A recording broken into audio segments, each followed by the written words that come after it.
They thought they could shame me for parking my car, treating me like some criminal in my own home. But if the HOA wanted a fight, I was ready to give them a war. And when they woke up the next morning, they didn't see my car in the driveway anymore. Instead, they saw something so big, so shocking, that it made their precious rules look like a joke. The nightmare began when a bright, yellow slip appeared under my windshield. One morning, it wasn't just a fine, it was a warning. The HOA claimed my perfectly legal registered car was an eyesore. They said my driveway was for neighborhood harmony, not for my vehicle. I couldn't believe it. My car was clean, paid for, and parked on my property. But to the HOA, it was an offense against their so-called standards. I tried to brush it off, thinking it was just a mistake. Yet deep down I knew this was only the start. Something about the smug tone of that notice felt personal, as if they had already decided to target me. And sure enough, the next day the harassment doubled. I had no idea this battle was about to spiral far beyond a simple parking dispute. By the end of the week, the HOA had stacked 3 separate warnings on my windshield. Each one threatened bigger fines, escalating punishments, and even the possibility of towing. They called my car distracting and in violation of neighborhood decorum. It was laughable. My neighbors had boats, oversized trucks and trailers, but for some reason, my modest car was their obsession. I started to sense something more sinister. Maybe this wasn't about rules, but about power. The HOA board thrived on control, and I was their new target. The worst part? They acted as if I was powerless. Every letter ended with the same smug line: "Failure to comply will result in severe consequences." That one phrase lit a fire inside me. I wasn't going to back down. If they wanted a show of power, I would give them something unforgettable. I spent a sleepless night thinking about how to fight back. Paying their fines would only encourage them. Ignoring them would risk even worse harassment. I needed a move so bold, so outrageous, that it would expose their absurdity for everyone to see. That's when the idea hit me. Something from my past that could turn this fight upside down. Years ago, I had inherited a decommissioned military vehicle from a relative who collected old war memorabilia. It wasn't just any vehicle, it was a tank. Restored, legal to own, and fully operational to drive short distances. For years it sat in storage, a strange relic collecting dust.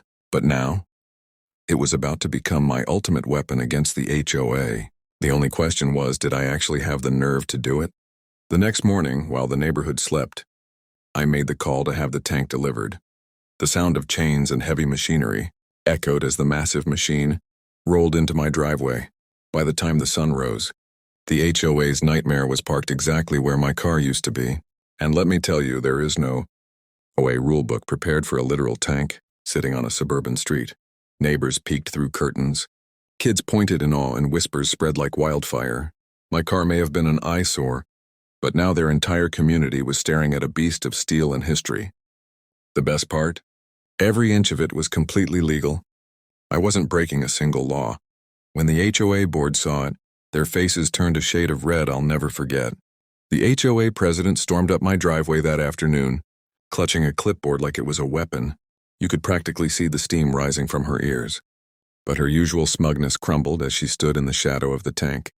She tried to lecture me, pointing at her rules and bylaws, but for once she was the one trembling. The truth was simple. Their rules said nothing about military vehicles. My driveway was mine, and the more they protested, the more foolish they looked in front of the growing crowd of neighbors who gathered to watch the showdown. Every glare, every accusation only made the board look weaker.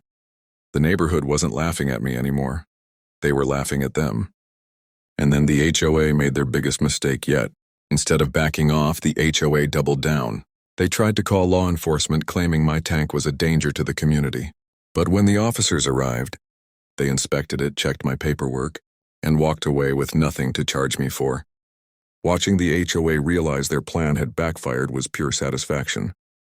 Suddenly, the power they thought they had over me vanished. In fact, the police even warned them that they were bordering on harassment. The entire crowd of neighbors cheered as the HOA stood humiliated, their authority shattered in a single afternoon. The tank wasn't just a statement anymore, it was a symbol that their control was limited, and that one determined homeowner could put them in their place. But the true poetic justice came in the days that followed. Word spread like wildfire. Videos of the tank in my driveway made their way online, turning into a viral sensation. The HOA became infamous, mocked nationwide for finding a car but facing no defense against a tank. Under pressure, several board members resigned, too embarrassed to continue. Even the president eventually stepped down, her reputation permanently ruined. As for me, I never got another fine again. My car returned to its rightful spot untouched. The tank eventually went back into storage, but not before it served its purpose. In the end, the HOA's attempt to control me only exposed their own pettiness. They wanted me to feel powerless, but instead they lost all their power.